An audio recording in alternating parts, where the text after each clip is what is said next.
l'ange de ce lieu, celui que Dieu a établi en ce lieu, le pasteur Alain Bemba, pour la confiance encore qu'il a renouvelée en moi. Parce qu'avant qu'il ne se déplace, il m'avait dit que tu prendras la main, c'est toi qui vas prêcher la parole de Dieu à son peuple. Amen. Hein? Amen. Voilà pourquoi je suis là ce matin. Je vais prier pour la parole. Que cette parole ce matin, pour toi, qu'elle ne tombe pas sur une terre qui n'a pas de profondeur, une terre pierreuse. Qu'elle ne tombe pas sur une pierre où il y a des ronces. Qu'elle ne tombe pas sur une pierre où il y a des épines, de peur qu'elle soit étouffée. Mais qu'elle tombe sur une pierre fertile, une pierre propice, pour que la semence de ce matin germe en toi et qu'elle produise des fruits. Merci Père, je m'efface de devant toi. Qui suis-je moi pour parler à ton peuple? Seigneur, c'est une grâce que tu me fais. Alors Père, je m'efface de devant toi et que tout ce qui est intelligence humaine, Seigneur, se taise et que ton esprit parle au travers de moi. Dans le nom puissant de Jésus. Ainsi je t'ai élevé. Amen. Amen, amen. Amen. Amen. Vous êtes dans la joie? Amen. Moi, je suis en tout cas dans la joie. Amen. Amen. Alors, nous allons lire une parole qui va nous faire du bien dans le livre de Ruth. C'est une parole très certainement que tu as dû entendre maintes et maintes fois. Mais la parole de Dieu, c'est ce qu'elle nous dit. C'est des redites. Amen. Ce que tu trouveras dans l'Ancien Testament, tu le retrouveras dans le Nouveau Testament. Amen. Et dans le Nouveau Testament, il y a les 4 évangiles synoptiques. Dans ces 4 évangiles, ça se répète. Les messages se répètent. Amen. Hein? Dieu, ce n'est pas pour rien qu'il a fait ça. C'est pour que ça rentre bien. Amen. Pour que nous assimilions, pour que ça rentre très bien en nous. Alléluia. Amen. Donc ne t'inquiète pas. Oh, mais cette parole, je l'ai déjà entendue. Amen. Accepte-la telle qu'elle vient ce matin. Amen. Alors, nous allons lire le livre de Ruth au chapitre 1, du verset 6, premièrement jusqu'au verset 18. Après, nous allons continuer jusqu'au verset 21. Amen. Hein? Je lis au nom de Jésus. Amen. Livre de Ruth, chapitre 1, à partir du verset 6. Alors elle se leva, elle et ses belles-filles, afin de quitter le pays de Moab. En effet, elle y avait appris que l'Éternel était intervenu en faveur de son peuple et lui avait donné du pain. Elle partit à l'endroit où elle habitait, accompagnée de ses 2 belles-filles, et elle se mit en route pour retourner dans le pays de Juda.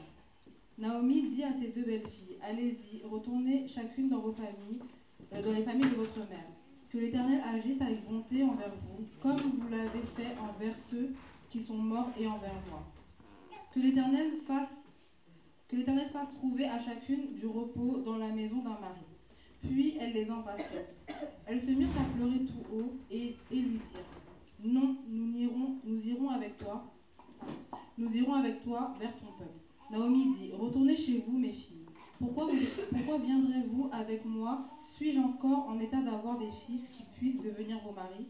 Retournez chez vous, mes filles, allez-y, je suis trop vieille pour me remarier, et même si je disais, j'ai de l'espérance, même si cette nuit j'étais avec un homme et que je mette au monde un fils, attendriez-vous pour cela qu'il grandisse? Refuseriez-vous pour cela de vous marier? Non, mes filles, car à cause de vous, je suis dans une grande amertume, parce que l'Éternel est intervenu contre moi. Je continue? Oui, continue jusqu'au 21, s'il te plaît. Elles se remirent à pleurer tout haut. Oprah embrassa sa belle-mère, mais Ruth lui resta attachée. Naomi dit à Ruth, tu vois, ta belle-sœur est retournée vers son peuple et vers ses dieux, retourne chez toi comme elle. Ruth répondit, ne me pousse pas à te laisser et à repartir loin de toi. Où tu iras, j'irai, où tu habiteras, j'habiterai. Ton peuple sera mon peuple et ton Dieu sera mon Dieu. Où tu mourras, je mourrai et je serai enterré. que l'Éternel me traite avec la plus grande sévérité si autre chose que la mort me sépare de toi. La voyant décider de l'accompagner, Naomi cessa d'insister auprès d'elle. Verset 19. Elles firent ensemble le voyage jusqu'à leur arrivée à Bethléem. Lorsqu'elles entrèrent à Bethléem, toute la ville fut dans l'agitation à cause d'elles. Les femmes disent « Est-ce bien Naomi ?» Elle leur dit « Ne m'appelez pas Naomi, appelez-moi Mara, car le Tout-Puissant m'a rempli d'amertume. » Verset 21. J'étais dans l'abondance J'étais dans l'abondance à mon départ, et l'Éternel me ramène les mains vides. Pourquoi m'appelleriez-vous Naomi auprès de l'Éternel?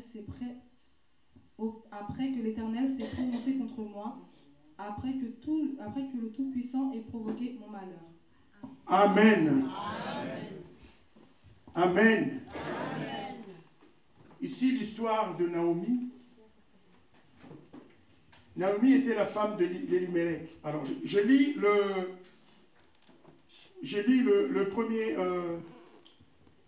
le premier paragraphe. Amen. Hein? Amen. Pour qu'on puisse bien comprendre l'histoire. Donc, je lis. À l'époque des juges, il y eut une famine dans le pays. Un homme de Bethléem de Juda partit avec sa femme et ses 2 fils, s'installer dans le pays de Moab.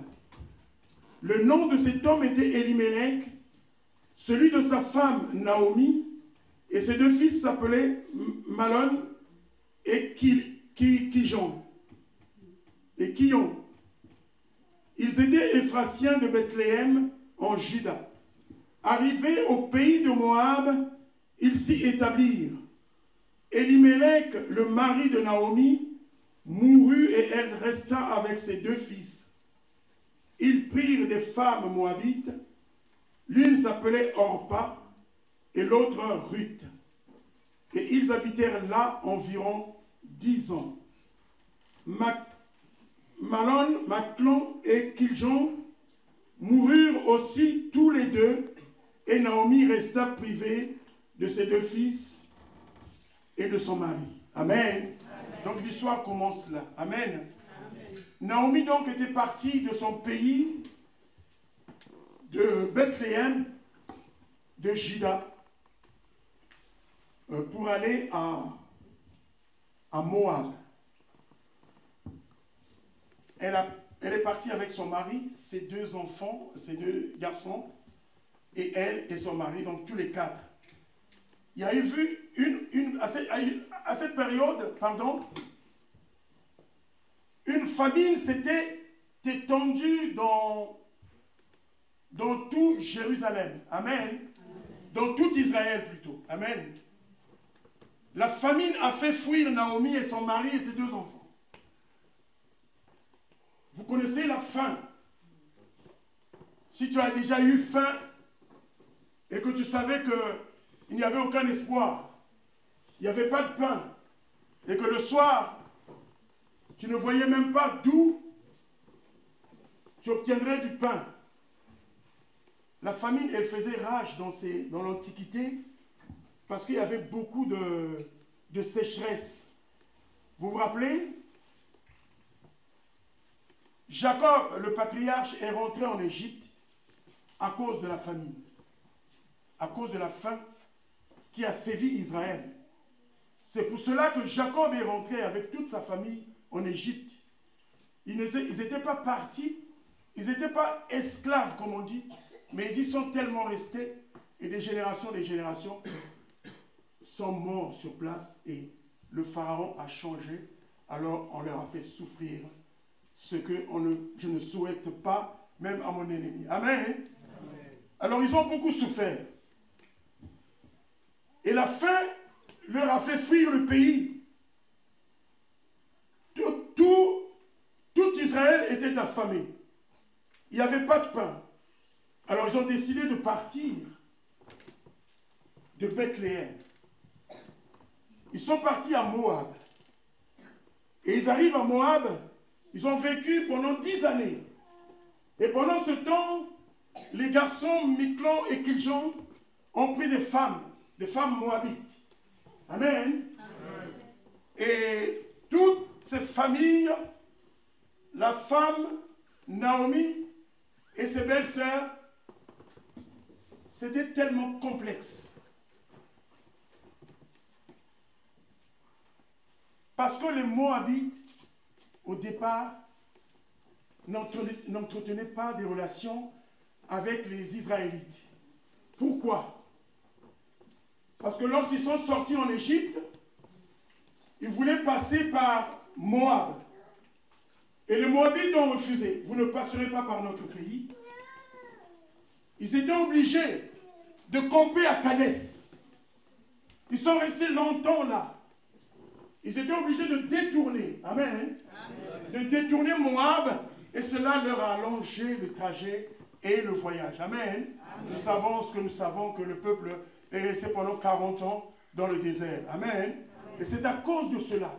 Donc il n'y avait aucune relation. Et voici que la faim les pousse à aller dans ce pays-là. Et les femmes ont pris des Moabites. Mais il y a une chose curieuse, Naomi n'interdit pas à ses enfants. Lorsque le peuple d'Israël était sorti d'Égypte, Dieu avait dit, n'allez pas et ne faites pas ce que font les habitants des pays dans lesquels vous allez. Donc, ils avaient d'autres mœurs. Mais Dieu ne voulait pas que son peuple se joigne à ces peuples-là. Donc, c'était des peuples impurs, puisque eux, c'était un peuple qui était mis à part. Amen, hein? Amen. Mais voici que maintenant, ils se mettent ensemble. Kiljon et Maclon, ils prennent des femmes moabites. Moab était le fils de la fille aînée de Lot. Il est sorti de la relation incestueuse avec sa fille aînée. Donc c'est Moab. Et la fille cadette, de la relation incestueuse avec son père Lot, il est sorti Ammon. Il y a les Ammonites et les Moabites. Amen. Amen. Voilà, donc voilà la lignée de ces gens-là. Et nous savons quand on a vendu Joseph, il y avait des marchands qui passaient et qui ont acheté Joseph. Et ces marchands passaient, ils allaient en Israël, ils allaient à Jérusalem. Amen. Et ils avaient acheté Joseph et ils l'ont revendu là-bas. Donc ici, quand je regarde, mais comment Naomi a-t-elle su qu'il y avait du pain maintenant? Il y avait du pain en Israël, à Bethléem. Il a dit que le Seigneur a intervenu et ils ont entendu qu'il y avait maintenant du pain à Bethléem. Et donc Bethléem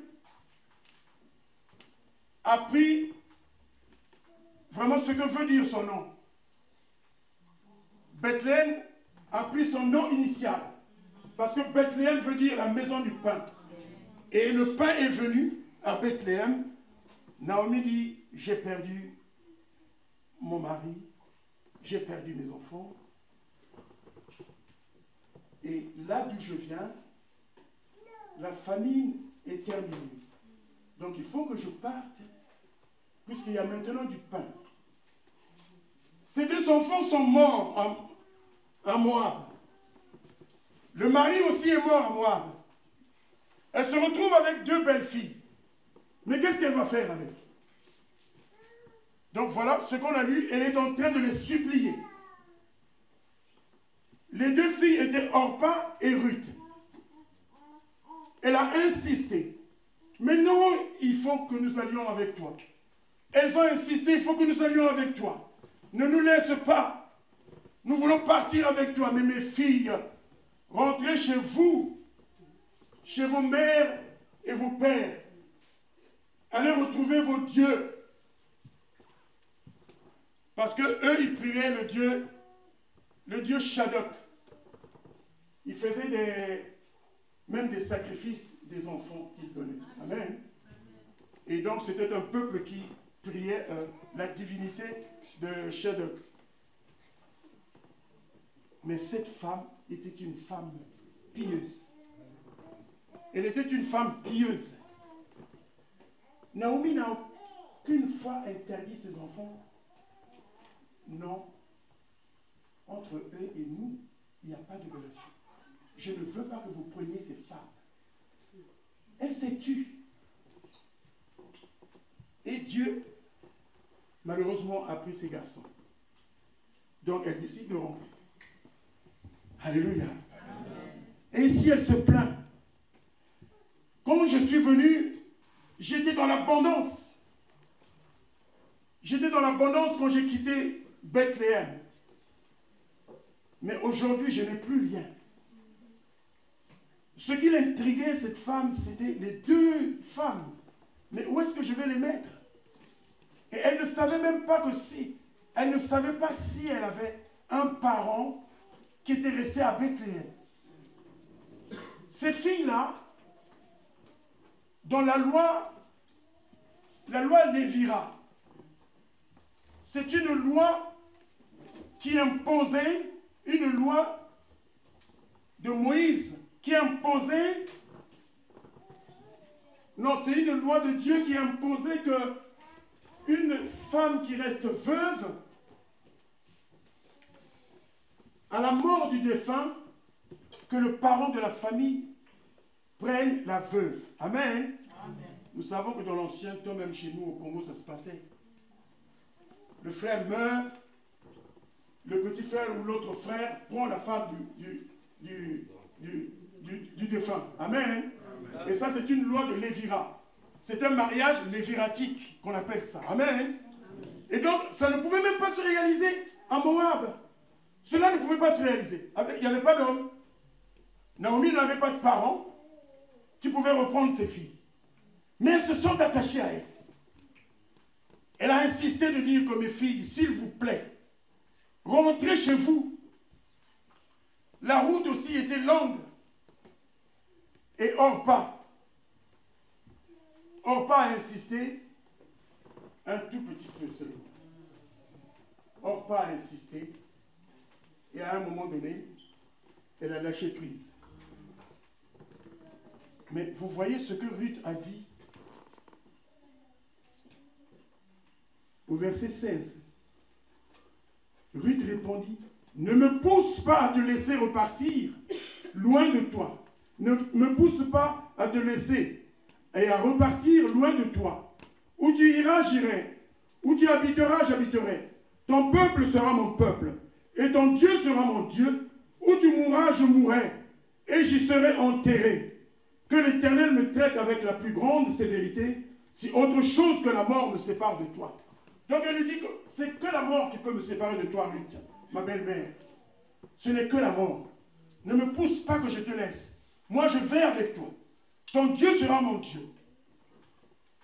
Alors qu'elle avait une divinité, elle avait un autre Dieu.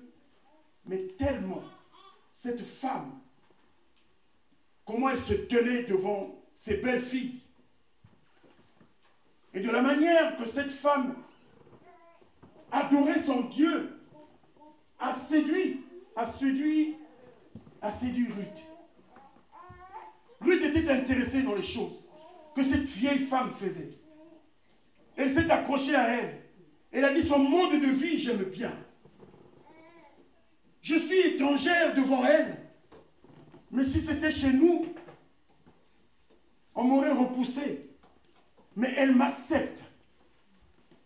Elle m'a accepté, malgré que ses enfants sont morts. Je suis resté avec ma rivale, par alliance. Mais, moi, je veux accompagner cette femme. Je m'accroche à elle. Parce que si je rentre à Moab, si je reste, je ne vois pas d'issue, moi aussi. Donc, il est mieux que je m'attache à elle. Amen. Amen. Elle a dit que moi, je suis venu, j'étais dans l'abondance, et aujourd'hui, j'ai tout perdu. Je vais repartir les mains vides. Alléluia. Mais Dieu est Dieu. Dieu est Dieu. Je ne sais pas par quoi tu passes. Ne baisse pas les bras. Ne baisse pas les bras. Parce que la fidélité persévérante a toujours été récompensée par Dieu. Amen. Alléluia. Amen. A toujours été récompensé par Dieu. Alléluia. Et alors ils ont pris la route. Il a dit, je vais avec toi. Or pas, l'autre elle est partie.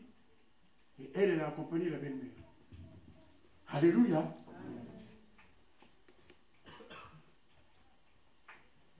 Dans l'Antiquité, la veuve était l'une des situations, le veuvage était l'une des situations dramatiques.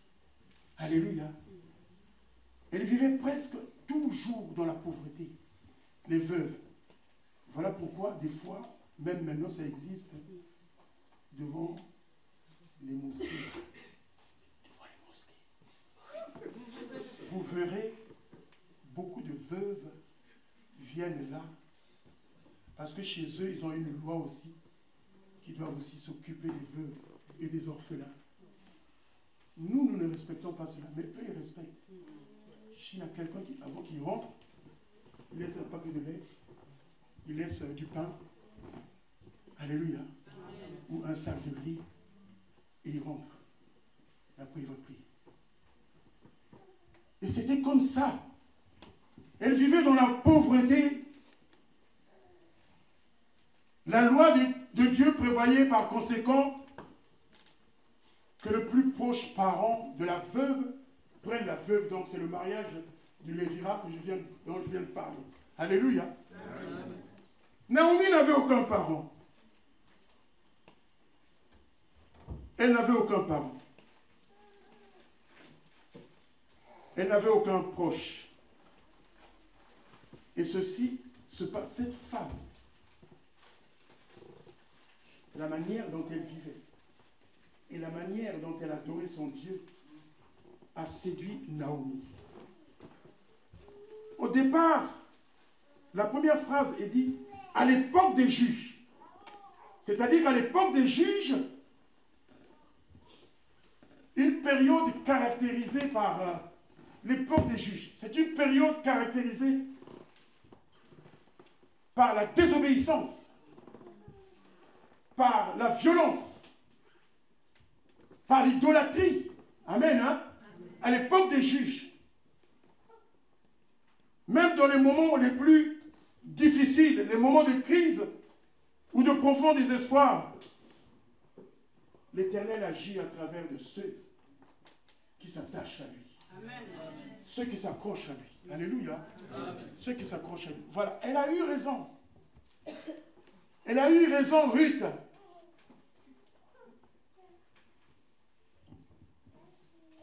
Ruth a eu raison. Alléluia. Amen. Et dit, ton Dieu sera mon Dieu, où tu mourras, je mourrai. Et la femme, Naomi, la voyant décider à l'accompagner, Naomi cessa d'insister auprès d'elle, et elles firent ensemble le voyage jusqu'à leur arrivée à Bethléem. Et lorsqu'elles entrèrent dans Bethléem, toute la ville fut dans l'agitation à cause d'elle. Les femmes disaient, est-ce bien Naomi? Elle leur dit, ne m'appelez pas Naomi, appelez-moi Mara, car le Tout-Puissant m'a rempli d'amertume. J'étais dans l'abondance à mon départ, et l'Éternel me ramène les mains vides. Alléluia. Amen. Alléluia. Amen. Naomi décide de prendre Ruth pour rentrer finalement.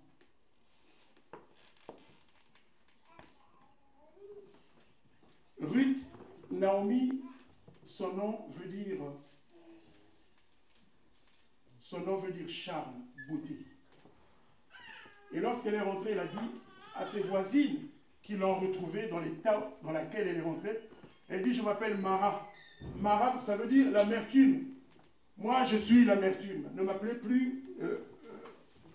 plus Naomi, donc charme et beauté.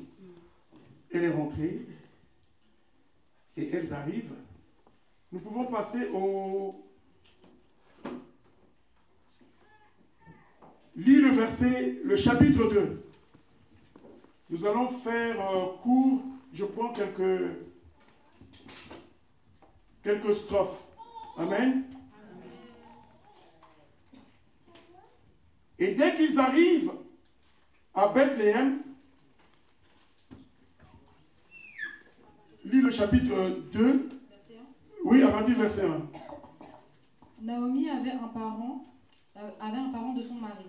C'était un homme puissant et riche du clan d'Elimelech qui s'appelait Boaz. Ruth, la Moabite, dit à Naomi, « Laisse-moi aller ramasser des épis abandonnés dans un champ, derrière celui aux yeux duquel je trouverai grâce. » Elle lui répondit, « Vas-y, ma fille. » Ruth alla ramasser des épis dans le champ derrière les moissonneurs. Continue. Il se trouva que la passerelle de terre appartenait à Boaz du clan d'Elimelech. Alors Boaz vient à Bethléem, il dit au moissonneur, « Que l'Éternel soit avec vous. » Ils lui répondirent, « Que l'Éternel te bénisse. » Boaz dit à son serviteur chargé de surveiller les moissonneurs, « À qui est cette jeune femme ?» Le serviteur chargé de surveiller les moissonneurs répondit, « C'est une jeune femme moabite qui est revenue avec Naomi du pays de Moab. » Elle a dit, « Permettez-moi donc de glaner et de ramasser des épis entre les gerbes derrière les moissonneurs. » Et depuis son arrivée ce matin jusqu'à présent, elle est restée debout et ne s'est reposée qu'un moment dans la maison. Verset 8. Boaz dit à Ruth, « Écoute, ma fille, ne va pas ramasser des épis dans un autre champ, ne t'éloigne pas d'ici, reste avec mes servantes. Regarde où l'on moissonne dans le champ et va auprès d'elle. J'ai défendu à mes serviteurs de te toucher.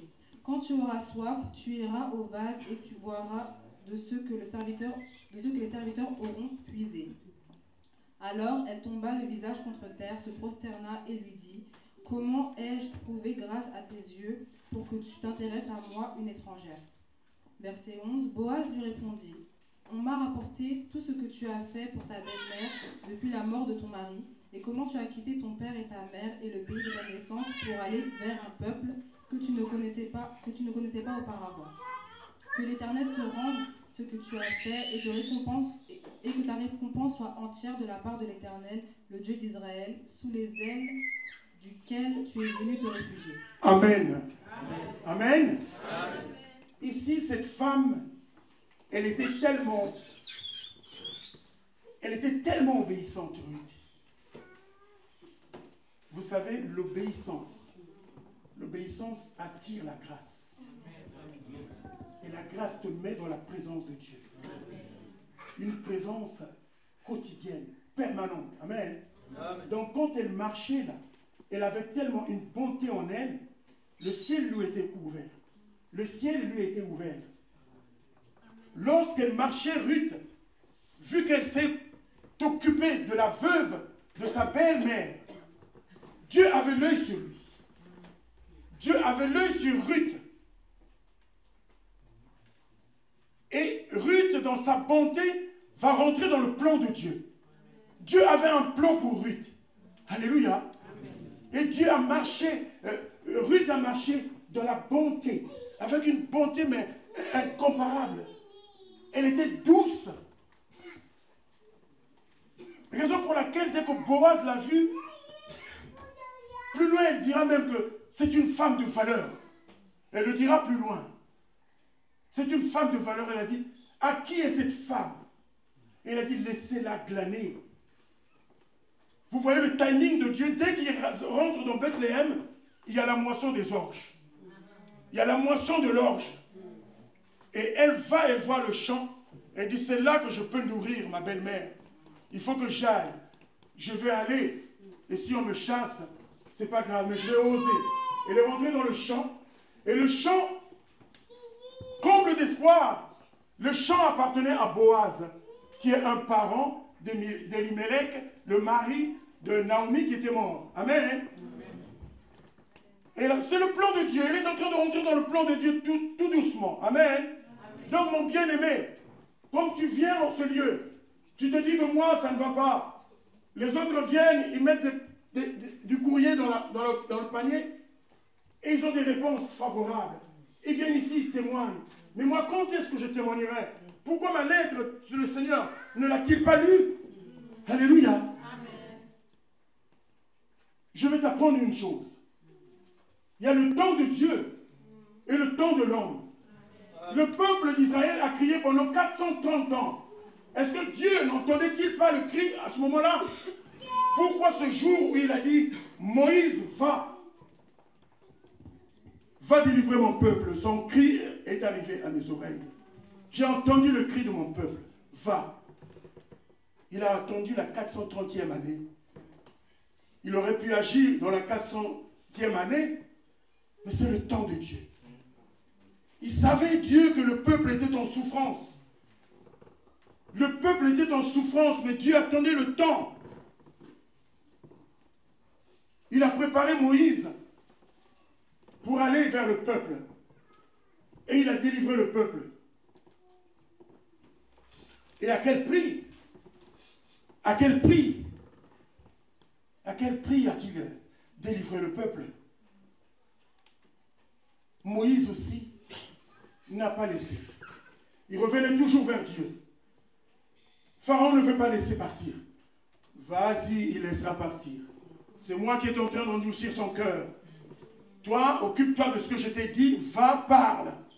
Vas-y, parle-lui. Moi, je ferai le reste après. Amen. Amen. Donc, Dieu fait toutes choses en son temps.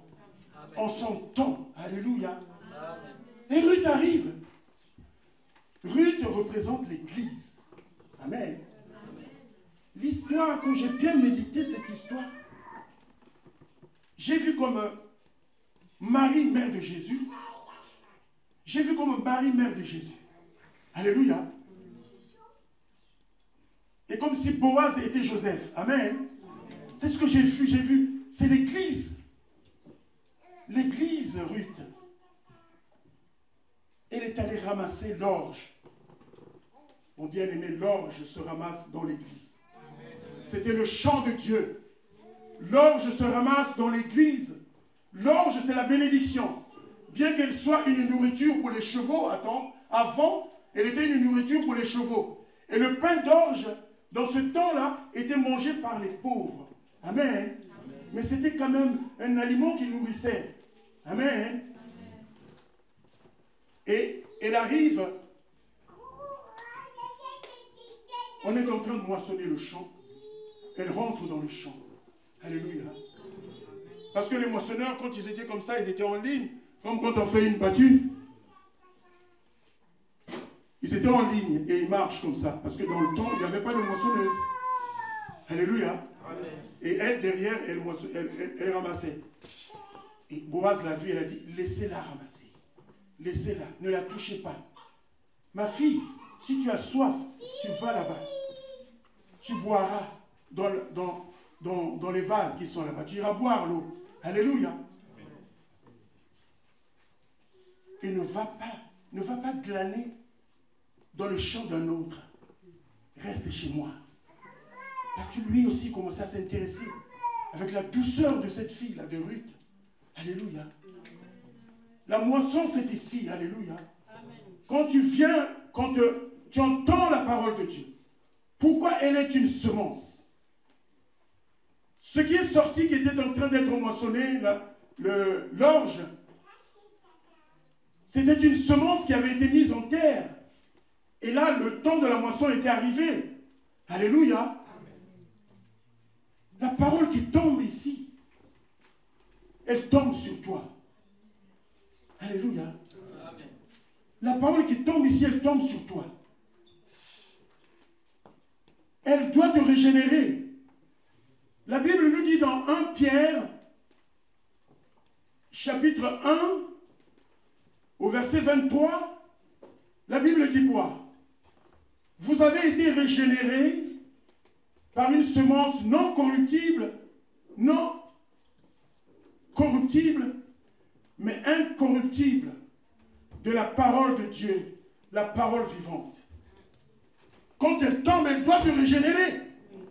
La régénération, c'est quoi? La régénération, c'est le renouvellement. C'est être renouvelé. Tout est renouvelé.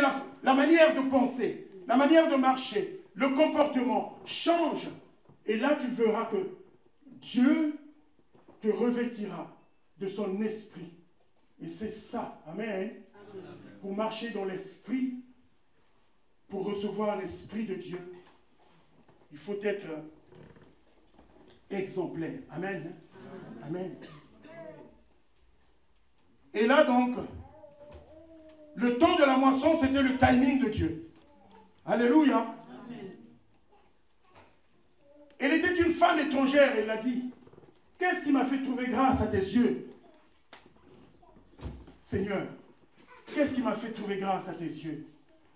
Moi qui suis une étrangère. N'oublions pas que notre Dieu a dit que j'appellerai mon peuple celui qui n'est pas mon peuple. Amen. Tout ce que nous voyons, la parole de Dieu, les alliances, les promesses, elles n'étaient pas à nous. Elles n'étaient pas pour nous. C'était pour les Juifs. Amen. Mais Dieu a fait une ouverture. Voilà pourquoi Pierre était pour les Juifs. Ils se sont séparés avec Paul.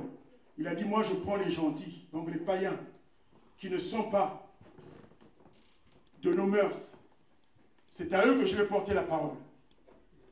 Paul était l'apôtre des païens et Pierre était l'apôtre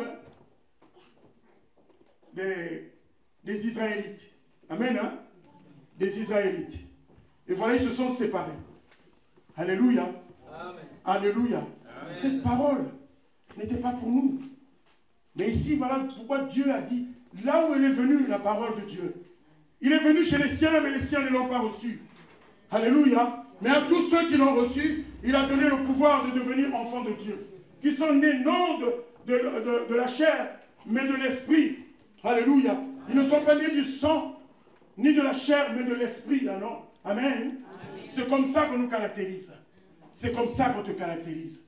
Alléluia. Et là, il a dit, la parole qu'il a dite dans Osée 2, verset 23, je crois, c'est accompli. J'appellerai mon peuple celui qui n'est pas mon peuple. Celui qui n'était pas mon peuple, je l'appellerai mon peuple. Dieu commençait à s'intéresser à Ruth. Alléluia. Dieu fait rentrer Ruth dans la famille de Dieu. Plus loin, nous pourrons lire. Il fait rentrer Ruth dans la famille de Dieu. Alléluia. Et plus tard, nous pouvons voir, Boaz s'est intéressé. Mais il n'a pas voulu la prendre en mariage. Vous lirez là-bas après. Elle n'a pas voulu la prendre en mariage comme ça parce qu'il y avait quelqu'un qui était derrière, un parent d'Elimelech aussi, qui avait le droit de rachat.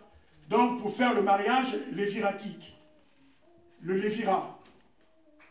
Il a dit, il y a quelqu'un derrière moi. C'est lui qui a le droit. Si lui se désiste, tu viens avec moi. Boaz voulait Ruth, voulait cette femme. Elle l'observait de loin. Sa manière de marcher, sa manière de travailler. Les travailleurs sont allés ramener à Boaz que depuis ce matin, depuis qu'elle est venue, elle ne s'est pas reposée. Donc Boaz s'est intéressé. C'est une femme travailleuse. Alléluia. Et cela a fait pencher la balance pour le futur mariage, son futur mariage avec Boaz. Et plus loin, on a appelé donc celui qui avait le droit de racheter Boaz, Ruth. Amen. Et là, on est en train de chercher. Quand Dieu demandait, Amen, qui ira parler pour nous? Lorsque nous étions morts, ne le connaissant pas encore, lui cherchait un moyen. Il criait, qui ira parler pour nous? Et l'agneau a dit, me voici, j'irai. Alléluia. C'est lui qui a racheté notre... Voilà pourquoi j'ai fait une corrélation de cette histoire avec l'histoire de Jésus. Amen. Il a dit, j'irai moi pour racheter mes frères. Amen. Et ici, il a dit, moi je ne rachète pas, Boaz, si tu veux, tu la rachètes. Tu as le droit de rachat aussi. Et c'est là que Boaz a intervenu. La complicité dans cette union de Boaz et Ruth, c'est que Boaz vient d'une lignée d'une femme qui a été bénie. Boaz vient de la lignée de Rahab. Rahab qui était la prostituée de Jéricho, qui avait caché les espions. Et elle vient de là, de cette lignée. Vous voyez comment Dieu fait? Il avait l'œil. Les caméras du ciel étaient braquées sur Ruth. Dieu avait dit que c'est celle-ci. C'est celle-ci qui doit faire partie de ma famille. Amen. Elle l'a conduit jusqu'à ce qu'elle se marie avec Boaz. Alléluia. Amen. Et avec Boaz, ils ont eu Obed de Ruth. Obed de Ruth. Amen. Amen. Ils ont eu beaucoup, beaucoup, beaucoup. Et Obed de Ruth est sorti avec Boaz. Amen. Amen. Et Obed, je crois, c'est lui qui a fait Isaïe. Isaïe a fait David. Donc Ruth était l'ancêtre de David. Ruth, elle était l'ancêtre de David. Et David a poussé encore plus loin. Et de la lignée de David sortira Joseph, celui qui épousera Marie, la mère de Jésus. Alléluia. Vous voyez le plan de Dieu. Quand Dieu a un plan pour toi, ne te précipite pas. Ne te précipite pas. Cette femme était dans le malheur, dans la pauvreté. Naomi était dans la pauvreté. Elle ne voyait aucune issue devant elle. Mais elle s'est levée. Elle a dit, je rentre dans mon pays. J'y vais. Et advienne que pourra. Si on mourra de faim, on mourra de faim, ma fille. Mais la fille, avec le courage, elle l'a accompagnée. Elle l'a accompagnée avec un grand courage. Et ils sont arrivés. Elle était méconnaissable. Elle a dit, ne m'appelez plus Mara. Alléluia. Amen. Et quelque part, la phrase qu'elle a dite, je suis revenu les mains vides. Mais elle n'est pas revenue les mains vides. Parce que Dieu avait dit à son peuple en Égypte, je ferai trouver grâce à ce peuple devant les Égyptiens. Vous ne partirez pas les mains vides. Vous serez remplis. On vous donnera de l'or, de l'argent. Alléluia. Je crois que c'est dans Genèse 46. On vous donnera de l'or, de l'argent. Vous partirez avec. Alléluia. Alléluia. Donc quand tu t'accroches à Dieu, accroche-toi à Dieu, mon bien-aimé. Le périple est lent. Quand je faisais ce message, la chanson dans mon parcours sur la route, tout peut changer. Même si la mer fait des vagues, tout peut changer. Sur ma route, je marcherai. Sur ma route, je marcherai. Sur ta route, tu dois marcher, mon bien-aimé. Sur ta route, tu dois marcher. Ne désespère pas. Ne désespère pas. Alléluia. Amen. Ruth n'avait aucun espoir. Mais elle ne savait pas que ce que Dieu l'avait préparé, ce que Dieu préparait pour elle, elle ne savait pas. Alléluia. Amen. Alléluia. Amen. Gloire à Dieu. Alléluia. Amen. Alléluia. Merci Seigneur. Merci Seigneur. Parce que Dieu est Dieu. Il n'y a rien d'impossible à Dieu. Rien n'est impossible à Dieu. Amen. Ne désespère pas. Ne baisse pas les bras. Mon bien-aimé, je te dis une chose. Ne baisse pas les bras. Oui, c'est vrai. Il y a des moments de faiblesse qui viennent dans la vie. Mais crie à Dieu. Demande à Dieu. Que ce soit la maladie. Que ce soit la disette. Que ce soit toutes sortes d'afflictions. Dieu est capable de changer ta vie. Amen. Dieu est capable de transformer ta vie. Amen. Il est capable de transformer ta vie. Crois-moi ce matin, je te dis. Crois-moi. J'étais mort. Amen. J'étais mort. Moi, j'étais mort. Amen. Autour de moi, je commençais à faire rédiger le testament. Mais Dieu n'avait pas dit le dernier mot. Alléluia. Aujourd'hui, je suis là. Je ne pensais pas que j'allais arriver à ce temps, ce moment. Amen. Mais Dieu est en train de m'emmener dans la sagesse et dans la paix. Amen. Amen. Et Dieu donne la sagesse. Amen. Il te donnera la sagesse. Alléluia. Voilà. Donc, garde ce message. Garde-le. Alléluia. Que quand tu viens dans l'église, Dieu envoie sa parole. Elle est une semence. Elle n'est pas une semence corruptible, mais elle est incorruptible. Donc quand elle tombe sur toi, il faut croire que cette parole que j'ai reçue, c'était pour me délivrer de ce qui m'accable. Voilà pourquoi Dieu m'a parlé. Des fois, moi je m'approprie des messages qui tombent dans ce lieu. Je dis, ça c'est pour moi. Ça c'est pour moi. Seigneur, je travaille. Seigneur, oui, je vais travailler sur ce message. Je vais travailler sur ce message. Je rentre chez moi. Je commence à déclarer des choses. Je déclare. Amen. Amen. Ne te décourage pas. Ne te décourage pas. Si c'était le découragement, nous autres, on ne serait plus là. Mais je tiens. Je tiens. Je tiens fort. Je tiens la main de Dieu. Je dis, prends ma main, Seigneur. Conduis-moi. Prends ma main, conduis-moi chaque jour. Dans les moments de faiblesse, Seigneur, relève-moi. Dans les moments de difficultés, Seigneur, je regarde à toi. Je n'ai personne d'autre que toi. Alléluia. Amen. Alors, soyez bénis. Soyez bénis. Amen.